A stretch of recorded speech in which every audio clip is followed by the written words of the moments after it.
नमस्कार दोस्तों, ये हमारा दूसरा वीडियो है। पहले वीडियो हमने बताया था इंट्रोडक्शन ऑफ माइक्रो कंट्रोलर 8051। नमस्कार दोस्तों, इलेक्ट्रॉनिक गुरु की तरफ से आप लोगों का बहुत ही स्वागत है। आज हम दूसरा टॉपिक लेकर आए हैं। माइक्रो कंट्रोलर इंट्रोडक्शन हो गया था, हम स्टार्ट कर रहे हैं माइक्रो कंट्रोलर का ब्लॉक डायग्राम या आर्किटेक्चर। उसी को ब्लॉक डायग्राम कहते हैं, उसी को आर्किटेक्चर भी कहते हैं। ठीक, इसके बाद इसमें है पिन डायग्राम, एड्रेसिंग मोड है। तो हम टॉपिक वाइज पढ़ाते चलेंगे। ये चैप्टर फर्स्ट का दूसरा टॉपिक है, मतलब कि इंट्रोडक्शन हो गया था। अब हम पढ़ेंगे block diagram of micro controller 8051। तो ब्लॉक डायग्राम या आर्किटेक्चर एक ही है, ठीक, चाहे आर्किटेक्चर कहो चाहे ब्लॉक डायग्राम कहो। तो इसमें सबसे पहले ये हमारा है सीपीयू। ये पूरा ब्लॉक डायग्राम है, देख लीजिए। ये हमारा है सीपीयू, यहाँ है इंटरप्ट कंट्रोल, ये हमारा ऑक्सीलेटर, ये 4 किलोबाइट रोम, 128 बाइट रैम, बस control, input output port, serial port, timer 1 timer 0 मतलब काउंटर इनपुट। अब यहाँ ये हमारा है ऑक्सीलेटर। ये सेंट्रल प्रोसेसिंग यूनिट, आपको पता है। सीरियल पोर्ट, TDX मतलब ट्रांसमीटर, ये रिसीवर। अब यहाँ से हम एक एक ब्लॉक के बारे में पढ़ते हुए चलेंगे। सबसे पहले हम पढ़ लेते हैं मेमोरी, मतलब रैम और रोम। तो पहला है मेमोरी। मेमोरी मतलब कि set of flip flop. Flip flop का जो सेट होता है उसको हम कहते हैं क्या, शिफ्ट रजिस्टर। Shift register.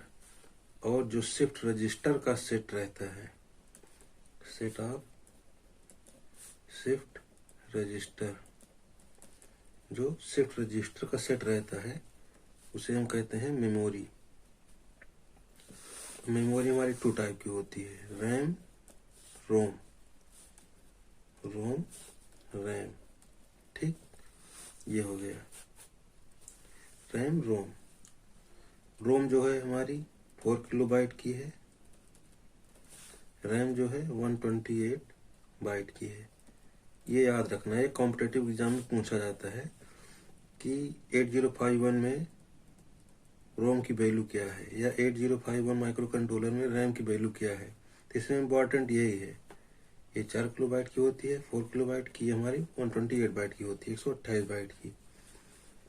ठीक, अब एक चीज जो यहाँ ध्यान देने वाली है कि रोम में हमारा प्रोग्राम स्टोर होता है।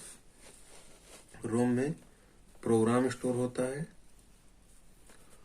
रोम में प्रोग्राम स्टोर होता है और रैम में डेटा स्टोर होता है। मतलब रोम को हम कहते हैं, रोम को प्रोग्राम मेमोरी भी कहते हैं। रोम को प्रोग्राम मेमोरी भी कहते हैं। और रैम में डेटा स्टोर होता है, इसलिए इसको डेटा मेमोरी भी कहते हैं। डेटा मेमोरी भी कहते हैं। तो ये आप लोग ध्यान देना, कभी कभी डेटा मेमोरी या प्रोग्राम मेमोरी के नाम से पूछ लेता है, तो इतना जानते रहना। रोम को हम प्रोग्राम मेमोरी कहते हैं क्योंकि इसमें प्रोग्राम स्टोर होते हैं, रैम में डेटा स्टोर होता है। क्यों? देखो, जब माइक्रो कंट्रोलर जैसे कोई भी डिवाइस बनती है तो उसमें प्रीफिक्स प्रोग्राम रहते हैं, पहले से कुछ फिक्स प्रोग्राम उसमें डाले जाते हैं। जैसे आप मोबाइल या लैपटॉप या कंप्यूटर खरीदते हो तो उसमें कुछ सॉफ्टवेयर पहले से पड़े हुए होते हैं, तो वो प्रोग्राम है। जैसे अब हम मोबाइल का व्हाट्सएप, फेसबुक, इंस्टाग्राम यूज करते हैं तो जो इंस्ट्रक्शन देते हैं वो काम करता है, क्योंकि उसमें प्रोग्राम सेव है। प्रोग्राम में वो सारी चीजें सेव है। अगर हम कैमरा यूज कर रहे हैं, कैमरा में अगर हम प्रेस दाब देते हैं, तुरंत हमारा फोटो कैप्चर हो जाता है। जो फोटो कैप्चर होता है हमारा डेटा रहता है और जाके हमारे मेमोरी में सेव हो जाता है। लेकिन जो वर्क कर रहा है, जो इंस्ट्रक्शन दे रहे हैं, उसको जो फॉलो कर रहा है, वो रोम है। मतलब रोम में वो प्रोग्राम स्टोर किया गया है। रोम में जो प्रोग्राम स्टोर किए जाते हैं हम उनको इरेज या एडिटिंग नहीं कर सकते, इसीलिए रोम को वोलेटाइल मेमोरी भी कहते हैं। वोलेटाइल मेमोरी कहते हैं।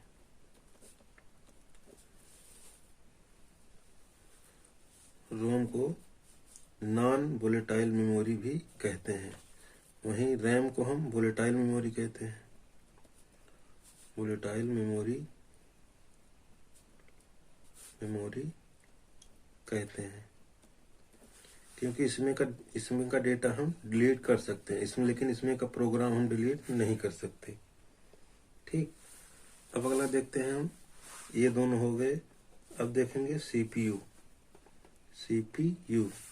सीपीयू आप लोग पढ़े होंगे तो जानते होंगे। सीपीयू तीन पार्ट मतलब सीपीयू में तीन पार्ट होते हैं। एक हमारा एएलयू, फिर कंट्रोल यूनिट,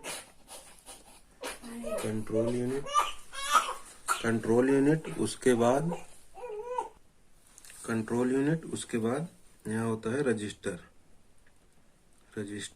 ठीक, ALU means arithmetic logic unit.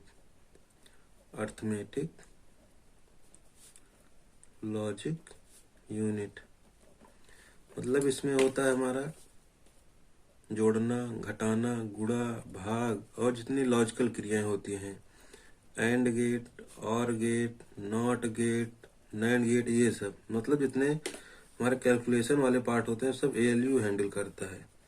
उसके बाद उनको कंट्रोल करता है कंट्रोल यूनिट। और रजिस्टर में हमारा क्या होता है? रजिस्टर हमारा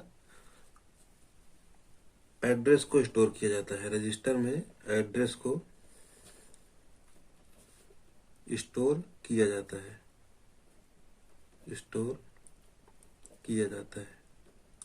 ठीक, सीपीयू में एड्रेस को स्टोर किया जाता है। सीपीयू में जो रजिस्टर पार्ट होता है उसमें हम जो डेटा है उसका एक एड्रेस होगा ना, जैसे हम लोगों का एक एड्रेस रहता है, उसी तरह जो इसमें डेटा स्टोर करते हैं वो पर्टिकुलर एक एड्रेस से स्टोर होते हैं। हम नाम से ढूंढते हैं लेकिन कंप्यूटर या हमारा मोबाइल फोन जो भी सिस्टम है वो उसको एड्रेस से ढूंढता है। जो हम कुछ भी चीज सर्च करते हैं उसका एक आईपी एड्रेस जनरेट होता है, उसी आईपी एड्रेस से उसको ढूंढा जाता है। रजिस्टर क्या करता है? एड्रेस को स्टोर करता है। रजिस्टर एड्रेस को स्टोर करता है। अब इसमें सीपीयू हमारा हो गया। सीपीयू के बाद अगला पार्ट है हमारा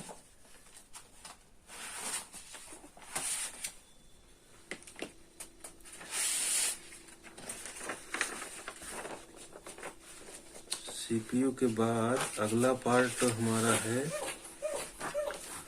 रैम हो गया, रोम हो गया। उसके बाद इसमें बचा हुआ है ऑक्सीलेटर। ठीक, इसमें बचा हुआ है ऑक्सीलेटर। ऑक्सीलेटर में बस आप लोग इतना समझते रहो, जो हमारा ऑक्सीलेटर ज्यादा विस्तार से पढ़ोगे कंफ्यूज होगे। ऑक्सीलेटर क्या करता है? सिग्नल को ऑक्सीलेट करता है। यहाँ देखो कैपेसिटर लगा है, मान लो इसके कैपेसिटर 1, इसको कैपेसिटर 2 कैपेसिटर लगा हुआ है। तो ऑक्सीलेटर हमारा 12 मेगाहर्ट्ज की फ्रीक्वेंसी पर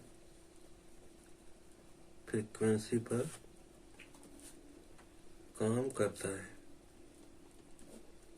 ठीक, ऑक्सीलेटर का मतलब होता है सिग्नल को ऑक्सीलेट करना, जो कि 12 मेगाहर्ट्ज की फ्रीक्वेंसी पर वर्क करता है। इतना ऑक्सीलेटर के बारे में जानते रहो। जब भी कोई पूछता है तो इसकी फ्रीक्वेंसी कहीं पूछी जाती है और बाकी चीजें नहीं पूछी जाती ज्यादा। अब अगला पार्ट इसमें क्या है? बस कंट्रोल। अगला पार्ट है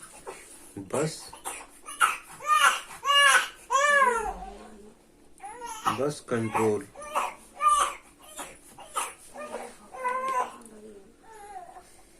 बस कंट्रोल मतलब बस का क्या मतलब है? बस का मतलब है ग्रुप ऑफ वायर्स।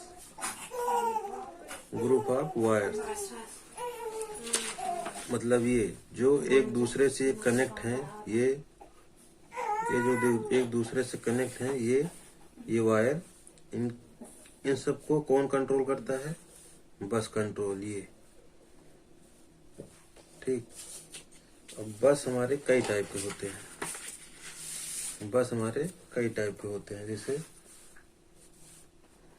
बस बस हमारे कई टाइप के होते हैं। जैसे पहला हमारा है एड्रेस बस, एड्रेस बस। दूसरा है डेटा बस, डेटा बस। तीसरा है कंट्रोल बस, कंट्रोल बस। ठीक, ये 16 बिट का होता है, 16 बिट का होता है।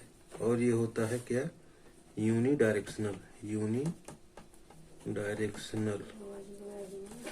ठीक, ये हमारा होता है 8 बिट का, लेकिन ये होता है क्या, बाई डायरेक्शनल, बाई डायरेक्शनल। ये हमारा होता है यूनी डायरेक्शनल, यूनी डायरेक्शनल। ठीक, एड्रेस बस में क्या होता है, एड्रेस स्टोर किया जाता है। डेटा बस में हमारा डेटा स्टोर किया जाता है। कंट्रोल बस क्या करता है, इन सबको कंट्रोल करता है। अब इसमें रैम हो गया, रोम, रैम, सीपीयू, ऑक्सीलेटर, बस कंट्रोल। अब अगला हम पढ़ेंगे इंटरप्ट कंट्रोल। अगला इंटरप्ट,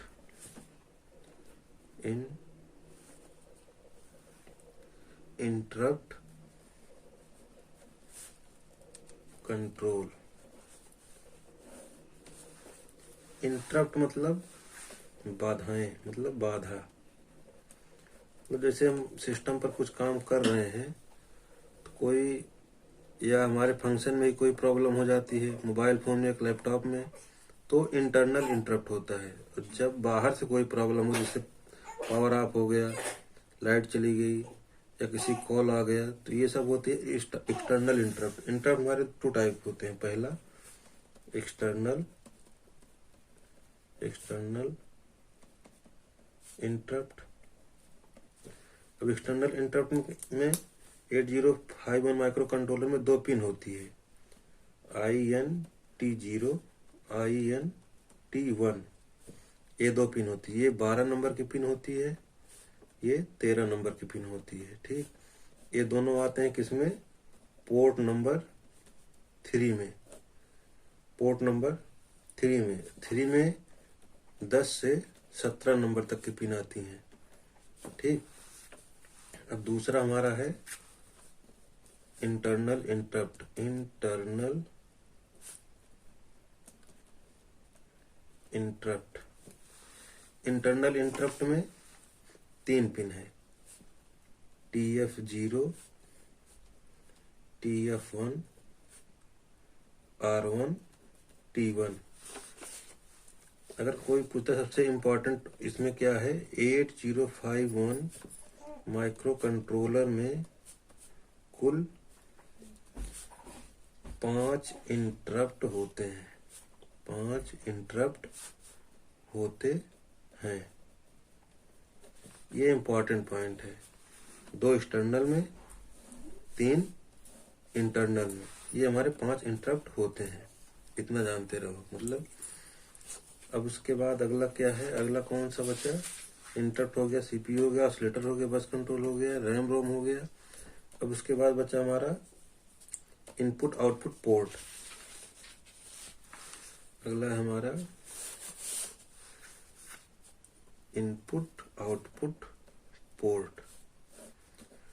इनपुट आउटपुट पोर्ट में ज़्यादा नहीं बताएंगे, इसको जब हम पिन डायग्राम पढ़ेंगे तब उसमें डिटेल से पढ़ेंगे। लेकिन यहाँ जान लो 4 इनपुट आउटपुट पोर्ट होते हैं, P0, P1, P2, P3। इसमें पिन कॉन्फ़िगरेशन समझ लो। P0 में हमारा 32 से 39 पिन आती हैं। ठीक, P1 में 1 से 8, P3 में, P2 में 21 से 28 पिन। उसके बाद P3 में 10 से 17 पिन। यहाँ सबसे जानने वाली बात क्या है, इम्पोर्टेंट, जो अक्सर पूछा जाता है कि प्रत्येक पोर्ट में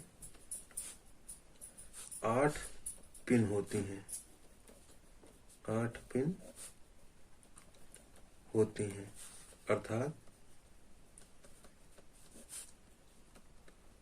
अर्थात प्रत्येक पोर्ट में,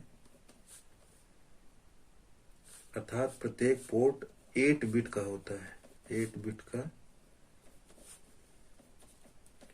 8 बिट का होता है।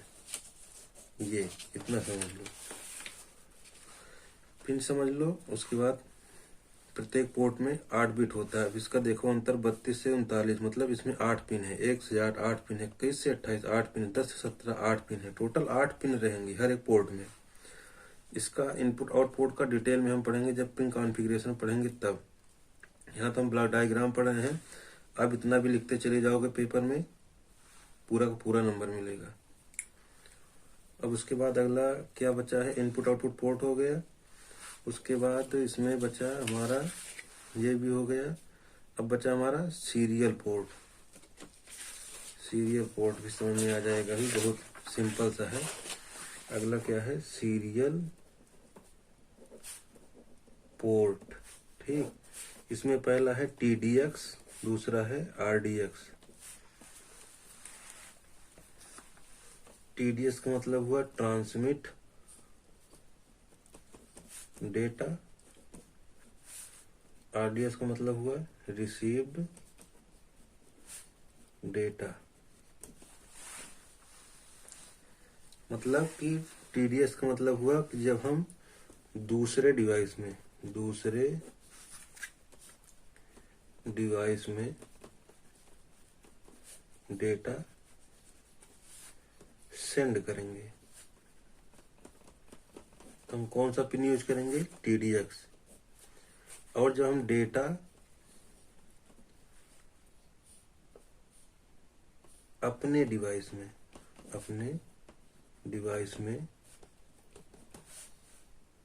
अंदर लेंगे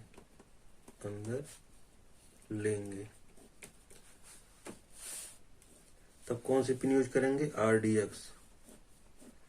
यही है सीरियल पोर्ट का काम। अगर हमको दूसरे डिवाइस में भेजना है तो हम इस पिन का यूज करते हैं। अगर दूसरे डिवाइस से डेटा अपने डिवाइस में लेना है, इस पिन का यूज करते हैं, RDX का।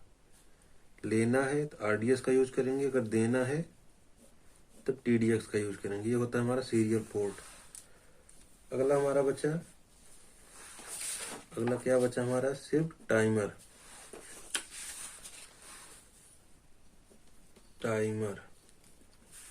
इसे काउंटर भी कहते हैं, टाइमर या काउंटर। ठीक, टाइमर या काउंटर। तो टाइमर या काउंटर क्या होता है, टाइमर बताया हमने। सबसे पहले यहाँ एक कॉन्सेप्ट समझ लो कि 8051 में दो 16 बिट के टाइमर तथा काउंटर होते हैं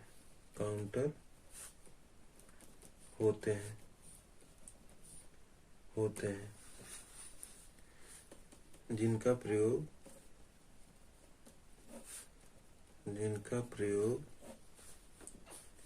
विभिन्न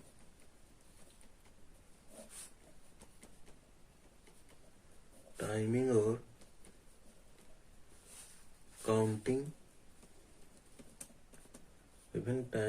काउंटिंग ऑपरेशन में किया जाता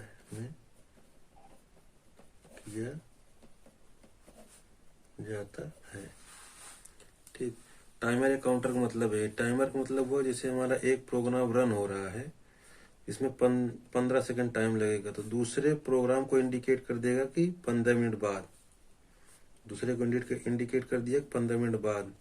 काउंटर काम यह है कि इसे इसमें 15 सेकंड टाइम लग रहा है, ऐसे हजारों प्रोग्राम है। ठीक, तो ये टोटल काउंट कर लेगा, 1000 प्रोग्राम है, एक प्रोग्राम में 15 सेकंड का टाइम लग रहा है, तो 1000 प्रोग्राम को पूरा होने में कितना टाइम लगेगा, तो हमको डिस्प्ले पर शो हो जाता है कि 1 घंटे या 30 मिनट टाइम बता देता है। 30 मिनट बाद ये काम हमारा कंप्लीट होगा। ये टाइमर और काउंटर का मतलब। टाइमर या काउंटर अब यही समझ लो, जैसे वॉशिंग मशीन है, वॉशिंग मशीन उसमें हमने ऑन कर दिया तो उसमें टाइम लिख किया जाता है, जिस हिसाब से कपड़ा रहता है उस हिसाब से टाइम लिख किया जाता है, 30 मिनट या 35 मिनट या 40 मिनट। ठीक, तो वही है, जैसे उसमें कपड़ा धुल रहा है तो जिस हिसाब से हम उसमें कपड़ा डाल दिए तो काउंट कर लेता है, उस हिसाब से हमको टाइमिंग बता देता है कि इतने मिनट में हमारा प्रोसेस कंप्लीट होगा। तो अब यहाँ देख लो एक बार फिर से, ब्लॉक डायग्राम या आर्किटेक्चर, चाहे ब्लॉक डायग्राम पूछा जाए चाहे आर्किटेक्चर पूछा जाए, दोनों का मतलब एक ही है। तो आप ये वाला डायग्राम बना देंगे। इसमें क्या है, सीरियल पोर्ट है जहाँ से हम डेटा दूसरे के पास सेंड करेंगे, अपने पास रिसीव करेंगे। टाइमर है, काउंटर है काउंटिंग करने के लिए। रैम रोम है डेटा को स्टोर करने के लिए। इनपुट आउटपुट पोर्ट है। बस कंट्रोल है। ऑक्सीलेटर है, सीपीयू है, इंटरप्ट कंट्रोल है। ठीक, ये देख लो एक बार। मेमोरी रोम जो होती है 4 किलोबाइट की होती है, जिसे हम प्रोग्राम मेमोरी भी कहते हैं, क्योंकि इसमें प्रोग्राम स्टोर होता है। ये नॉन वोलेटाइल होती है। इसमें का डेटा हम डिलीट नहीं कर सकते, डिलीट नहीं कर सकते, ठीक। लेकिन इसमें का डेटा हम डिलीट कर सकते हैं, रैम हमारा 128 बाइट का होता है। डेटा मेमोरी कहते हैं इसको, इसमें डेटा स्टोर होता है, इसमें प्रोग्राम स्टोर होता है, इसलिए इसको प्रोग्राम मेमोरी कहते हैं। ये वोलेटाइल मेमोरी होती है क्योंकि इसमें का डेटा हम डिलीट कर सकते हैं। सीपीयू एएलयू है इसमें, जो अर्थमेटिक मतलब गणितीय क्रिया कराता है। कंट्रोल यूनिट कंट्रोल करता है। रजिस्टर हमारा एड्रेस स्टोर किया जाता है। ऑसिलेटर जो 12 मेगाहर्ट्ज की फ्रीक्वेंसी पर काम करता है। इसका क्या काम है, जो हम सिग्नल रिसीव करते हैं उसको ऑसिलेट करना। उसके बाद इसमें है बस कंट्रोल। बस का मतलब होता है ग्रुप ऑफ वायर, जिस वायर से हमने जो पूरे चिप में जो वायर से हमने कनेक्शन किया हुआ है एक दूसरे से, उनको कंट्रोल करना इसका काम होता है। एड्रेस बस में एड्रेस स्टोर किया जाता है। डेटा बस में डेटा। कंट्रोल बस का मतलब है इन दोनों को कंट्रोल करना। इंटरप्ट कंट्रोल, जो बाहरी बाधाएं आती हैं, मतलब एक्सटर्नल हो गया। जो हमारे सिस्टम में खुद के द्वारा बाधा आती है वो हमारा इंटरनल हो गया। एक्सटर्नल में INT 0, INT 1। INT 0 हमारा 12 नंबर की पिन पर होती है। INT 1 हमारा 13 नंबर की पिन पर होती है, जो पोर्ट 3 के अंतर्गत आते हैं। पोर्ट 3 में 10 से 17 नंबर की पिन आती है। Internal interrupt TF0, TF1, R1, T1। Total जो पूछा जाता है MCQ क्वेश्चन पेपर में, अगर MCQ होगा तो उसमें यही पूछा जाता है कि 8051 माइक्रो कंट्रोलर में कुल कितने इंटरप्ट होते हैं। टोटल 5 इंटरप्ट होते हैं, ठीक। इनपुट आउटपुट पोर्ट हो गए। प्रत्येक पोर्ट में 8 पिन होती है, मतलब प्रत्येक पोर्ट हमारा 8 बिट का होता है। Serial port TDX, RDX। TDX का मतलब हुआ ट्रांसमिट डेटा। जब हम डेटा दूसरे के पास भेजेंगे तो TDS पिन का यूज करेंगे। डेटा अगर रिसीव कर रहे हैं तो RDS पिन का यूज करेंगे। टाइमर या काउंटर 16 बिट के दो, मतलब 2 16 बिट का काउंटर होता है और 2 टाइमर होता है 16 बिट के, ठीक, जो टाइमिंग और काउंटिंग ऑपरेशन को परफॉर्म करते हैं। इतना आज की क्लास में हुआ है। एक बार देख लो, स्क्रीनशॉट ले लो इसका, बहुत ही इम्पोर्टेंट टॉपिक है। एक बार इसका स्क्रीनशॉट ले लीजिए। उसके बाद ये है, इसका भी आप लोग स्क्रीनशॉट ले लीजिए।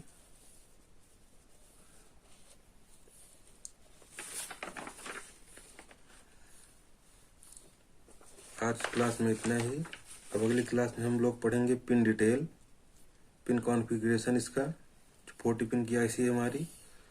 तो आज की क्लास में इतना ही। Thank you.